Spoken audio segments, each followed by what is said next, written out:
வணக்கம் நண்பர்களே. தற்கூரி புறம்போக்கு விஜய் இவ்வளவு காட்டமா நான் பேச காரணம், கடைசியா அவனுடைய பரப்புடைய அந்த கேட்டனுடைய விளைவு. அவன் எந்த அளவுக்கு ஃப்ராடு, எவ்வளவு பெரிய கிரிமினல் அப்படிங்கிறத நீங்க அந்த பரப்புரையை முழுசா கேட்டீங்கன்னா புரிஞ்சிருக்கும். தேர்தல் பரப்புரை நேரம் முடிய போகுது. இன்னும் 2 மணி நேரம் தான் இருக்கு. நான் பேசும்போது 4 மணி. இந்த 2 மணி நேரங்கிறது 6 மணியோட பரப்புரை முடியுது. அதற்கப்புறம் எந்த தலைவரும் திட்ட மாட்டாங்க, எந்த தலைவரும் விமர்சிக்க முடியாது அப்படிங்கிற தைரியத்துல எடப்பாடி பழனிசாமி, பாஜக, மு.க.ஸ்டாலின் இவங்க அத்தனை பேரையுமே இப்ப பேசுறான். கரூர் சம்பவத்தை பத்தி இப்ப பேசுறான். ஏன்னா இதுக்கப்புறம் யாரும் பேச முடியாது. பரப்புரை நேரம் முடிஞ்சு போச்சுன்னு தேர்தல் கமிஷன் நடவடிக்கை எடுக்கும். எந்த அளவுக்கு கிரிமினல் பாருங்க, எவ்வளவு தூரத்துக்கு அவன் திட்டமிட்டு இந்த வம்பு இழுக்கிறான். இப்போ இவன் இவ்வளவு பேசுறதுக்கு உனக்கு ஏதாவது தகுதி இருக்கா? 75 ஆண்டு கால திமுகவை பவளவள பார்ப்பாங்கிறான். 50 ஆண்டுகளுக்கு மேலாக களத்தில் இருக்கிற அதிமுகவை பல்லாங்குழி பார்ப்பான்றான். 2 வருஷம் கூட ஆகாத இந்த பன்னாட யாரை குறை சொல்லுது? 2 மாபெரும் இயக்கங்களை குறை சொல்லுது. ஒன்றிய பாஜக அரசு ஏதோ ஒரு வகையில தனக்கு உறுதுணையா இருக்கும் அல்லது தன்னை விட்டு வைக்கும் அப்படிங்கிற நம்பிக்கையில பாஜகவை கடுமையாக விமர்சனம் பண்றான். கடைசி பரப்புரை அப்படிங்கிறதுனால இந்த பரப்புரையில் விஜய் பேசிய அனைத்துமே ஒரு தெருப்பொறிக்கு நடுத்தெருவில் நின்று எப்படி கத்துவான். ஒரு தெருப்பொறிக்கு அவனுக்கு எந்த விதமான சூடு சுரணமான வகை எதுவும் கிடையாது. உண்மையை பேச வேண்டிய அவசியம் கிடையாது. அவன் என்ன நினைக்கிறானோ, என்ன பேச நினைக்கிறான் அத்தனையும் அவன் கத்துவான். அதெல்லாம் முழுக்க பொய் தான் இருக்கும். உண்மையை பேசவே மாட்டான். இன்னைக்கு விஜய் நான் சுத்தமான ஒரு 100% ஒரு தெருப்பொறிக்கையை தான் என்னால் பார்க்க முடிஞ்சது. ஒரு தெருப்பொறிக்கையின் கதறல் அப்படின்னு தான் நியாயமா அவனுடைய பேச்சுக்கு நம்ம தலைப்பு தரணும். அந்த அளவுக்கு மிக மிக மோசமான பேச்சு, மோசமான உடல் மொழி, மோசமான அந்த அந்த அந்த பாணி. இது நான் இதுவரைக்கும் எந்த அரசியல் களத்தில் எந்த தலைவரும் இப்படி பேசி நான் பார்த்ததில்ல. அரசியல் களத்தில் தேர்தல் நேரத்தில் பல தலைவர்கள் பேசுவாங்க, நம்ம எல்லாம் கேட்டிருப்போம். அதுல சிலருடைய பேச்சு ரொம்ப போரிங்கா இருக்கும். சிலருடைய பேச்சு ரொம்ப ரொம்ப ஆர்வமா இன்னும் கேட்கணும்னு தோணும். சிலருடைய பேச்சு மனசை உண்மையிலே அது ஏதோ ஒரு வகையில உற்சாகப்படுத்தும். அப்படித்தான் நம்ம தலைவர்கள் பார்த்துருக்கோம். ஆனா இந்த சனியை பேசும்போது, அட நாயே எப்படா நீ நிறுத்துவ, இந்த கத்துறத இந்த குறைக்கிறத எப்ப நிறுத்துவ, நியாயமா இதுதான் சரியான அவனுடைய பேச்சுக்கு சரியான நேரேஷன்னா, நாயே நீ குறைக்கிறத எப்ப நிப்பாட்டுவ அப்படின்னு கேட்கிற அளவுக்கு மிக கேவலமான ஒரு உடல் மொழியில் வார்த்தைகளை பயன்படுத்தி விஜய் பேசுனதை இன்னைக்கு பார்க்க முடிந்தது. விஜய்க்கெல்லாம் குறைந்தபட்ச மரியாதை கூட தரக்கூடாது. பத்திரிகையாளர்கள் அல்லது அரசியல் களத்துல பேசுறவங்க அத்தனை பேருமே அவனுக்கு குறைஞ்சபட்ச மரியாதை தரக்கூடாது. ஏன்னா இன்னைக்கு அவன் பேசுறதுல நான் பலமுறை சொல்றேன், இந்த நாய் வீட்டுல சும்மா படுத்து கிடக்குது, குப்பரை அடிச்சு கவுந்து படுத்துக்கிட்டு யூடியூப் பார்த்துக்கிட்டு இருக்குது. யூடியூப்ல பேசுறவங்க, அரசியல் விமர்சகர்கள், தேர்தல் பத்திரிகையாளர்கள், இவங்க சொல்ற கணிப்புகள், இவனை பத்தி இவங்க பேசுறது, இது எல்லாத்தையும் உட்கார்ந்து கேட்டுனுக்குது இந்த நாய்.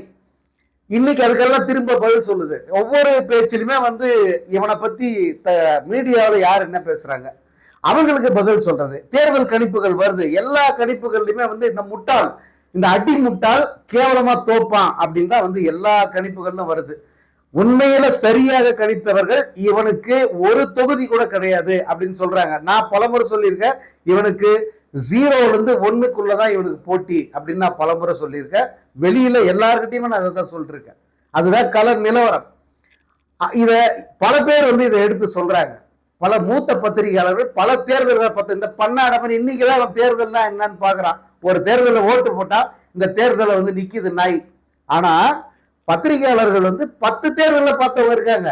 இப்ப தராசு ஷாம் மாதிரியான பத்திரிகையாளர்கள் 10 தேர்தலை பார்த்தவங்க. அவர்கள் சொல்றாங்க விஜய்க்கு வாய்ப்பே கிடையாது, அவன் ஜெயிக்கவும் முடியாது, அவன் தொகுதியிலே அவன் தோக்குறது உறுதி அப்படின்னு அவர் சொல்றார். அவரை போல பலரும் சொல்றாங்க, அவர் பல இடங்கள்ல சொல்றார்.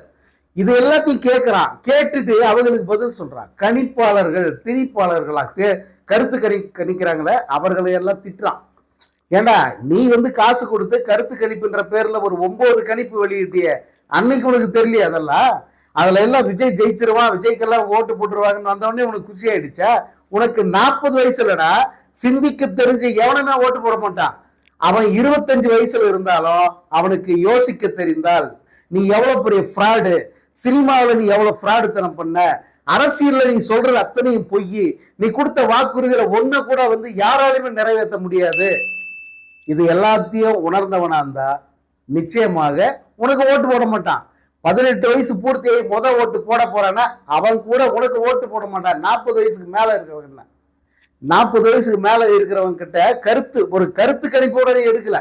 முதல் சர்வே இவன் தான் எடுத்தான். மக்களை ஞாபகம் வச்சுக்கங்க, முதல் சர்வே இவன் கட்சி ஆரம்பிச்சு விக்கிரவாண்டி மாநாடு நடந்த உடனே ஒரு சர்வே எடுத்து வெளியிடுறாங்க. அதில் இவனுக்கு வந்த பர்சன்டேஜ் வந்து 6%. இந்த 6% எங்கிருந்து வருது, எத்தனை வயசுக்காரங்க அப்படின்னு பார்த்தா, இவன் வந்து அந்த 16ல-இருந்து 18, 18ல-இருந்து 25, 25ல-இருந்து 30, 30ல-இருந்து 35, 35 வயசுக்கு மேல யாருக்கிட்டையும் கருத்து கணிப்பு எடுக்கல. அவங்க எல்லாம் வேணாமா, அவங்க எல்லாம் இந்த பூமியில இருக்கிறதே பாரம், செத்து போயிருந்து நினைச்சிட்டான் போல இருக்கு. அவங்க கிட்ட எல்லாம் இவன் கருத்து கணிப்பே நடத்தல. முதல் கருத்து கணிப்பு நான் அதிக மீடியா பேசியிருக்கேன். அப்படிப்பட்ட ஒரு கேடுகட்ட ஒரு மனிதன் தான் இந்த விஜய். இன்றைய பேச்சுல அவன் சொன்ன ஒவ்வொன்றுமே வந்து அவனுக்கே திரும்ப பூமராங்க மாதிரி தேர்தல் ஏப்ரல் 23, அதாவது மே 4ஆம் தேதிக்கு பிறகு நிச்சயமாக இது அத்தனையும் விஜய்க்கு நடக்கும். ஏண்டா இந்த மு.க. ஸ்டாலினை தொட்டோம், ஏண்டா இந்த திமுகவை தொட்டோம் அப்படிங்கிற அந்த அந்த வழியோட வந்து அவன் கதறுவதை பார்க்க நான் காத்துட்டு இருக்கேன். அதாவது உண்மையாவே நான் ரொம்ப ரொம்ப மனசு வருந்தி போய் நினைச்சது என்னன்னா, இந்த அம்மா இல்லாம போயிட்டாங்களே, ஏன் இவ்வளவு சீக்கிரம் போனீங்க, இன்னொரு 10 வருஷம் இருந்து இந்த பன்னாடிகளுடைய கெண்டக்கால் நரம்ப கட் பண்ணிட்டு போயிருக்க கூடாதா, அப்படிதான் நான் மனசுக்குள்ள வேண்டிக்கிட்டேன். முதல்வர் மு.க. ஸ்டாலின் செயல்பாடு இந்த விஷயத்துல வந்து மிக மோசம். இதை வந்து ரொம்ப வெதும்பி போய் சொல்றேன். இவனை எல்லாம் விட்டே வைக்க கூடாது. இவனுக்கு என்ன மரியாதை, இவனுக்கு அந்த வாழ்றதுக்கான அடிப்படை உரிமை கூட இல்லாத ஒரு புறம்போக்கு இது. தெருப்பொடிக்கு மாதிரி வந்து கத்துது. நீங்க என்னடா வேடிக்கை பார்த்துக்கிட்டு இருக்கீங்க. எடப்பாடி பழனிசாமி வந்து இதுக்கு மேல பேச மாட்டாரு அப்படின்னு சொல்லிட்டு எடப்பாடி பழனிசாமிக்கு உரண்டு இருக்கிறான். நீ தைரியம் வந்தா சேலத்தை விட்டு வெளியே வந்து நின்னுப்பாரு. ஏண்டா நாயே, உனக்கு தைரியம் இருந்தா இந்த பெரம்பூர், இந்த திருச்சி கிழக்கு, ஏன் அங்கெல்லாம் போன? கரூர்ல நீ தான் பெரிய இவன் சொல்றிய, கரூர்ல போய் நில்ல. கரூர் தொகுதியில் நியாயமா நீ அங்கே நின்று இருக்கணும். பிரச்சாரத்துக்கு கூட நீ கரூருக்கு போலியடா. தேர்தல் பரப்புரைக்கு கூட கரூருக்கு போக துப்பு இல்லாத நாய் நீ வந்து எடப்பாடி பழனிசாமி கேள்வி கேட்கிற. 10 தோல்வி பழனிசாமின்னு சொன்னது மு.க. ஸ்டாலின், உதயநிதி ஸ்டாலின். அவங்க சொன்ன அதே வார்த்தையை தான் வந்து காப்பி அடிக்கிற திமுக வாந்தி எடுத்து திங்கிற நாய் நீ. இதை விட கேவலமா சொல்ல முடியும். எனக்கு ரொம்ப ரொம்ப கடும் கோபத்துல இருக்கிற கெட்ட வார்த்தை அத்தனையும் போட்டு திட்டுவேன் நான். எனக்கு அவ்வளவு கோபம் இருக்கு. ஏன்னா இன்னைக்கு விஜய் பேசின விதம் இருக்கு, இதோட யாரும் நமக்கு பதில் கொடுக்க மாட்டாங்க. இதோட வந்து நம்ம கத்தி கதறி எல்லாத்தையும் வந்து அவங்கள திட்டி விட்டு போயிடணும். ஏன்னா இத்தனை நாள் திட்டல, பம்மிக்கிட்டு இருந்தான்.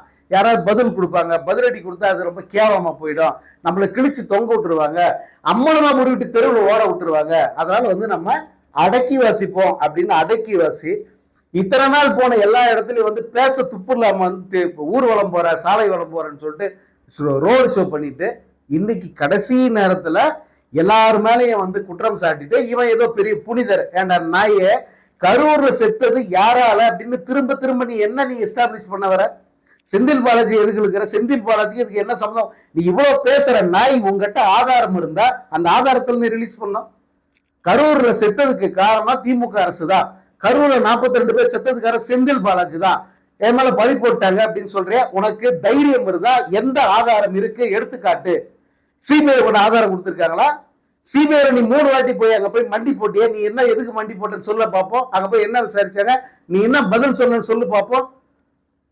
திருட்டு பையன் அதாவது இந்த திருடனை நம்பி இவனுக்காக கோஷம் போடுதுங்களா பைத்தியங்க. இந்த பைத்தியங்கள்லாம் பூமிக்கு பாரம். இதுங்கெல்லாம் பிறந்தது மாதிரியான கேடுகட்ட தற்குறிகள் இந்த உலகத்துக்கு, இந்த அரசுக்கு, நம்ம கூடவே இப்படி ஒரு ஜோம்பி கூட்டம் இருக்குன்றதே வந்து மிக மிக வேதனையானது. இவ்வளவு தூரத்துக்கு சப்போர்ட் பண்ணுதுங்க, கூட நின்று கத்துது கதறுதுங்க. அங்க மு.க. ஸ்டாலின் அரசு செய்த வாங்கி தின்ன நாய்ங்க. இதுகளுக்கெல்லாம் நன்றி இல்லைங்க இம்மி அளவும் கூட. எடப்பாடி பழனிசாமி போராடலாம் கேட்கறேன், நான் +2 அதுக்கப்புறமா எல்லா தேர்வுகளையும் நான் பாஸ் பண்ணி விட்டு நான் உங்களுக்கு நன்றி இல்லையேன்னு கேட்டுக்கிறாரு. அந்த மாதிரிதான் இது நன்றி கேட்ட கூட்டம். எவ்வளவு செஞ்சிருப்பாங்க, எத்தனை பலன்கள், எத்தனை திட்டங்கள், எல்லாத்தையும் அனுபவிச்சுட்டு எல்லாத்தையும் வாங்கி தின்னுட்டு அங்க போய் இந்த நாதாடி இவன் யாருன்னு தெரியாது. இது கழுதையா, கழுத விட்டையா, காக்கா முட்டையா, ஒரு இளவம் தெரியாது. அவனுக்கு இவன் என்ன செய்ய போறா, இவனுக்கு என்ன தெரியும், அரசுன்னா என்னன்னு தெரியுமா, ஆட்சின்னு என்னன்னு தெரியுமா? இவன் ஒரு பெரிய ஃப்ராடு பைய. கட்டின பொண்டாட்டிக்கு துரோகம் பண்ண பைய, கள்ளக்காதலியோட சுத்திக்கிட்டு இருக்கிற பைய, அரசுக்கு வரி பணத்தை ஒழுங்கா கட்டாத பைய, இப்ப வரைக்கும் வந்து வருமானம், அதாவது தன்னுடைய சொத்து விவரங்களை தப்பு தப்பா காட்டுறான். அப்படின்னு என்ன அர்த்தம்? அவனுக்கு ஏகப்பட்ட சொத்து இருக்கு, அந்த சொத்துல ஒரு பகுதியை காட்டணும் மட்டும் காட்டுறான். தன்னுடைய ஆடிட்டர், அதாவது திருடனுக்கு திருட்டு ஆடிட்டர், அந்த ஆடிட்டர் மூலமாக இவன் கணக்கை வந்து ஒரு ஒரு குறிப்பிட்ட பகுதியை மட்டும் காட்டுறான். அப்படி காட்டும் போது தப்பு தெரியுது, ஈஸியா மாட்டிக்கிறான். மெட்ராஸ்ல பெரம்பூர்ல ஒரு கணக்கு காட்டுறான், திருச்சி கிழக்குல ஒரு கணக்கு காட்டுறான். ரெண்டு கணக்குக்கு டிஃபரன்ஸ் வந்து 100 கோடி. நீ பேசலாமடா ஊழலை பத்தி, லட்சத்தை பத்தி நீ பேசலாமா? உனக்கு யோகியதை இருக்கு, அடிப்படை அறிவு இருக்கு அவனுக்கு? மக்கள் கிட்ட ஓட்டு கேட்டு வர்ற அடிப்படை தகுதி கூட இல்லாத ஃப்ராடு இந்த விஜய். அவன் வந்து இன்னைக்கு பேசுற அத்தனை பேச்சுக்கும் கண்டிப்பாக மே 4ஆம் தேதி நீங்கள் பதிலடி கொடுக்கணும். இந்த அரசு உங்களுக்கு என்னென்ன செஞ்சிருக்கு, அல்லது இந்த திராவிட இயக்கங்கள் மூலம் நீங்க எவ்வளவு பலன் பெற்றிருக்கீங்க, எவ்வளவு தூரத்துக்கு வளர்ந்துருக்கீங்க, உங்க குடும்பம், உங்க ஃபேமிலி, உங்களுடைய பசங்க, உங்களுடைய சுற்றத்தில் இருப்பவர்கள், உங்களுடைய வாழ்க்கை தரம், இதெல்லாம் எந்த அளவுக்கு வளர்ந்துருக்கு, இந்த தமிழ்நாடு எப்படி வளர்ந்துருக்கு, இந்த கட்டமைப்பை எப்படி வந்து இந்த திராவிட இயக்கங்கள் எழுப்பி வச்சிருக்காங்க, கோபுரமா எழுப்பி நிப்பாட்டி வச்சிருக்காங்க.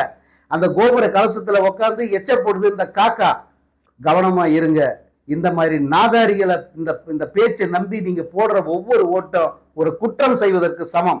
நான் திரும்ப சொல்றேன், விஜய்க்கு நீங்கள் போடுகிற ஒவ்வொரு ஓட்டம் ஒரு குற்றம் செய்வதற்கு சமம், ஒரு தப்பு பண்றதுக்கு சமம். இதை மனசுல வச்சுக்கங்க. எந்த காரணம் கொண்டும் இந்த தற்குறிக்கு வாக்கு செலுத்தவே கூடாது. அதே போல இந்த தற்குறியின் வேட்பாளர்கள் அத்தனை பேரையுமே டெபாசிட் இழக்க வைக்கணும். இந்த விஜய் பேசிய அனைத்தும் தன்னை பத்தி அவன் பேசுறதா நீங்க எடுத்துக்கணும். இது மு.க. ஸ்டாலின் பத்தியோ, எடப்பாடி பழனிசாமி பத்தியோ, பாஜக பத்தியோ இல்ல. எனக்கு இந்த பாஜக விட்டுறலாம், ஏன்னா பாஜகவோட ஏ டீம்னு அவனே சொல்றான். அதனால இந்த திராவிட இயக்கங்கள் செஞ்ச நல்லதுல நீங்க வந்து இன்னைக்கு நல்லா இருக்கீங்க, அவர்கள் போட்ட திட்டங்களால் நீங்க நல்லா இருக்கீங்க. அந்த 2 இயக்கங்களையும் குறை சொன்ன விஜய் வந்து ஒரு திருட்டு பையங்கிறத முதல்ல புரிஞ்சுக்கங்க. தன்னை பற்றிய மதிப்பீட்டை தான் வந்து அவ மற்றவர்களை பத்தி சொல்றத நினைச்சுக்கிட்டு வாக்கு செலுத்தும் முன்பு இதை மீண்டும் மீண்டும் நினைவில் கொள்ளுங்கள். இவ ஒரு ஃப்ராடு, ஒரு தற்குறி, ஒரு திருட்டு பையன். எந்த காலத்திலும் தமிழ்நாட்டில் இவனுக்கு இடமே இருக்கக்கூடாது. மே 4க்கு பிறகு இவன் காணாமல் போக வேண்டிய தீய சக்தி.